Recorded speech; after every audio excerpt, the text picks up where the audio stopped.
दुखु मोनदों नाथाय नोंखौ रागा जोङाखै।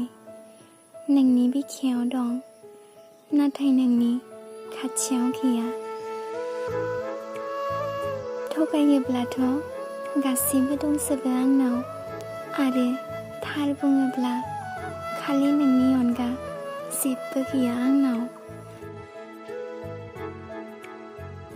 नोंनिफ्राय गोजान थानायनि गोसोथ' गैयामोन, नाथाय थाद'नोबो माबोरैमोन जेब्ला नोंनो आंनि नङामोन।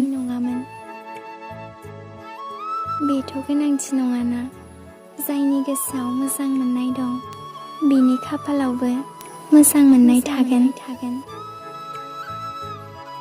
दिनै जाय मानसिया आंनाव एसेबां गोरोन्थि नुदों, बे मानसियानो मोनसे समाव आंखौ बुङोमोन, नों जेरैखि जाया नों खालि आंनिल'।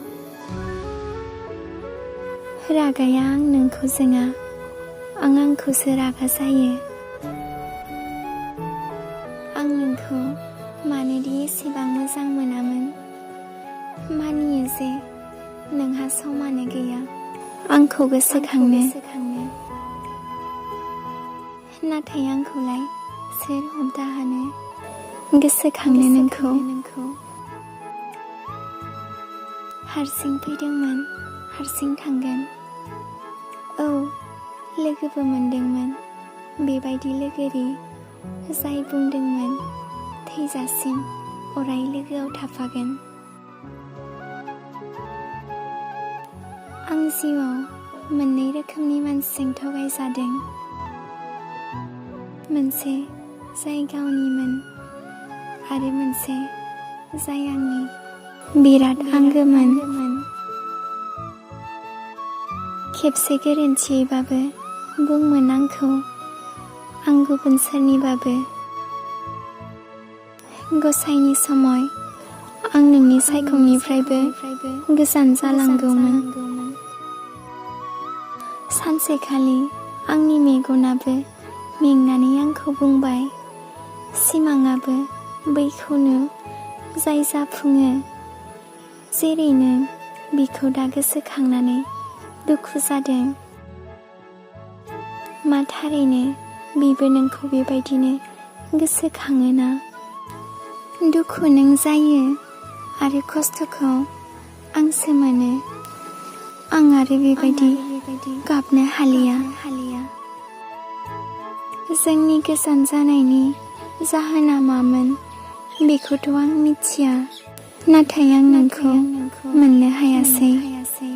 थेवबो अराय जिउ मोजां मोनगोन।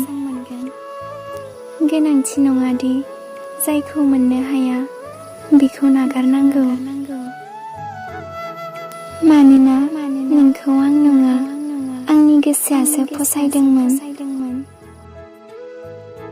गोब्राबथ' जागोन बावनो नोंखौ। जायखौ जोंनि गोसोआ मोजां मोनो बियो बांसिन खाफालावनो थाया। खाफाल आरो गोसो माब्लाबाबो गोरोबनो हाया। हाजों अख्रांनि फाराग दङ। बे बुहुमाव नों गोबां मानसिथ' लोगो मोनगोन जिउआव, नाथाय गोसोआव लाखि, बेयाव नों आंखौ मोननाय नङा। नोंनि सुखुआव लोगो जानो, खुसियाव मिनिफानोथ' गोबां मानसि थानो हागौ, नाथाय जेब्ला गाबनो ओंखारोना आंखौल' खेबसे गोसोखां। नोंनि सुखुआवथ' नङा, नाथाय नोंनि दुखुआव जेब्लायबो मोनगोन नों आंखौ। जेसेबांखि खुसियै थानो नाजाया मानो, नाथाय जेब्ला सोरखौबा गोसोखाङोना मेगननिफ्राय मोदै फैखायो।